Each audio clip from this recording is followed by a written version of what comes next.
Well, greetings, everyone. This is Pastor Kevin again from Woodcrest, and we are on day 12 of our Reading the New Testament in a Year, January 16th. Let's dive right into Luke chapter 12. Here we go. In these circumstances, a crowd of many thousands came together so that they were trampling on one another. He began to say to his disciples, first, be on your guard against the yeast of the Pharisees, which is hypocrisy. There is nothing covered that won't be uncovered, nothing hidden that won't be made known. Therefore, whatever you have said in the dark will be heard in the light, and whatever you have whispered in the ear in the private rooms will be proclaimed on the housetops. And I say to you, my friends, don't fear those who kill the body, and after that can do nothing more. But I will show you the one to fear. Fear him who has authority to throw people into hell after death. Yes, I say to you, this is the one to fear. Aren't 5 sparrows sold for 2 pennies? Yet not one of them is forgotten in God's sight. Indeed, the hairs on your head will be counted.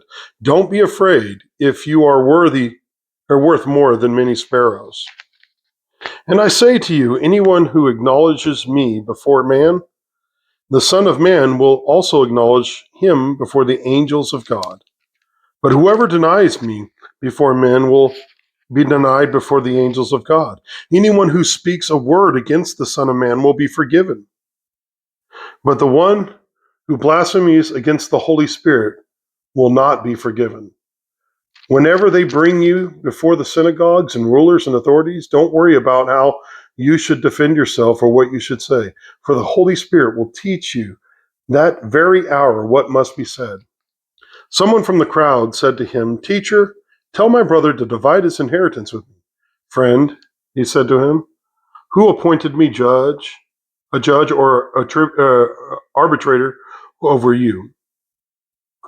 He then told him, watch out and be on guard against all greed, because one's life is not in the abundance of his possessions. Then he told them a parable. A rich man's land was very productive.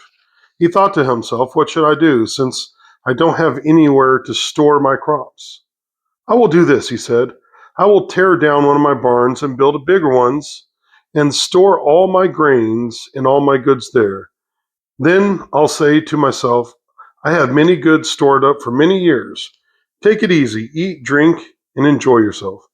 But God said to him, you fool, that very night your life is demanded of you. And the things you have prepared, whose will they be? Now that's how it will be with the ones who store up treasures for himself and is not rich toward heaven or toward God. Then he said to his disciples, therefore I tell you, don't worry about your life, what you will eat, or about your body and what you will wear. For life is more than food, and body is more than clothing. Consider the ravens. They do not sow or reap. They do not have a storeroom or barn, yet God feeds them. Aren't you worth much more than these birds? Can any of you add a cubit of its height, or to its height by worrying? If then you are not able to do even a little thing, why worry about the rest? Consider how the wildflowers grow. They do not labor or spin thread. Yet I tell you, not even Solomon in all his splendor was adorned like one of these. If that's how God clothes the grass, which is in the field today and thrown into the furnace tomorrow, how much more will he do for you, you of little faith? Don't keep striving for what you should eat and what you should drink, and don't be anxious, for the gentle world eagerly seeks all these things, and your Father knows all that you need. But seek his kingdom, and the things will be provided to you. Don't be afraid, little flock, because your Father delights to give you the kingdom. Sell your possessions and give them to the poor. Make money bags for yourself that won't grow old, in inexhaustible treasure in heaven, where no thief comes near and no moth destroys. For where your treasure is, there your heart will be also. Be ready for service and have your lamps lit. You must be like people waiting for the master to return from the wedding banquet, so that when he comes and knocks, they can open the door for him at once. Those slaves to their master, those slaves the master will find alert when he comes home will be blessed. I assure you, he will get ready, have them recline at the table, and then come in and serve them. If he comes in the middle of the night or even near dawn and finds them alert, those slaves are blessed. But know this: if the homeowner had known at the hour the thief was coming, he would not have let the house be broken into. You also be ready, because the Son of Man is coming at an hour that you do not expect. Lord, Peter asks, are you telling this parable to us or to everyone?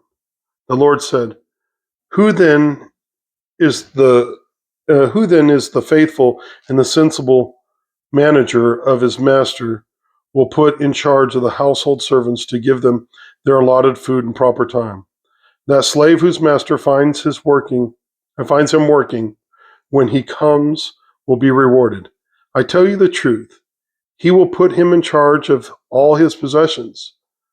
But if that slave says in his heart, my master is delaying his coming, and starts to beat the male and female slaves, to eat and drink and get drunk, that slave's master will come on a day when he does not expect him, in an hour he does not know, and he will cut him to pieces and assign him a place with the unbelievers.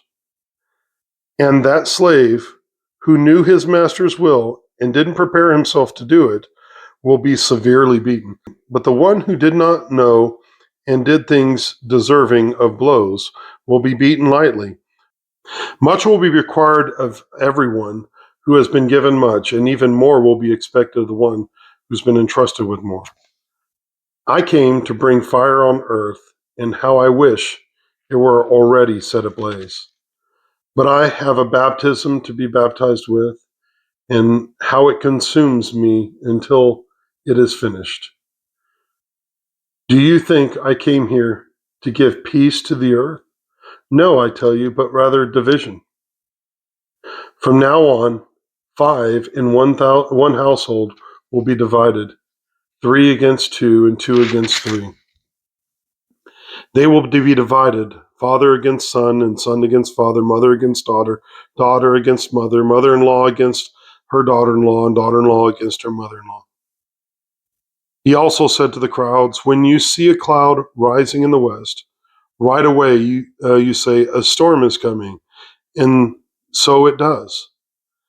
And when the south wind is blowing, you say, it's going to be a scorcher, and it is.